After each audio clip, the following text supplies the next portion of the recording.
నమస్తే అందరికి అందరు ఎట్లా నేనైతే మంచిగా. ఇంకా రోజు వర్షం పడుతుంది. వర్షంలో వేడి వేడి గారెలు వేసుకొని తింటే మస్తు ఉంటుంది కదా. ఇంకా పచ్చి కంకుల నుంచి అవి ఒలుసుకోవాలి ఇత్తులు. తర్వాత మెత్తగా పేస్ట్ పట్టుకోవాలి గారెలు చేయడానికి వీలైనట్టుగా. తర్వాత కొంచెం కారం, కొంచెం ఫ్లేవర్ తగిలడం కోసం పచ్చిమిరపకాయలు ఒక 5-6 మంచి క్లీన్ చేసి కట్ చేసుకోవాలి.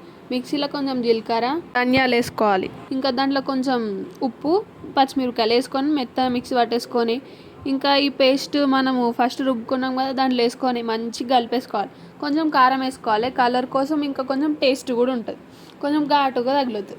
మంచిగా కలిపేసుకొని రౌండ్ రౌండ్ చుట్టుకుంటా గారెలు వేసుకోవాలి. కొంచెం ఆయిల్ వేడైనాక గారెలు అన్నాలు వేసుకొని మంచి ఇట్లా ఫ్రై అయిపోతాయి. కొద్దిసేపు అయినాక మీదికి తేలుతాయి, అప్పుడు తీసేసుకోవాలి మనం. ఇంకా మనకి తీయటి కావాలంటే అలానే కొంచెం చక్కెర వేసుకుంటే అయిపోతుంది. చల్ల వర్షంలో మంచి వేడివేడిగా చాయ్ తాగు కూడా తింటే మస్తు ఉంటాయి. మీరు ట్రై చేయండి.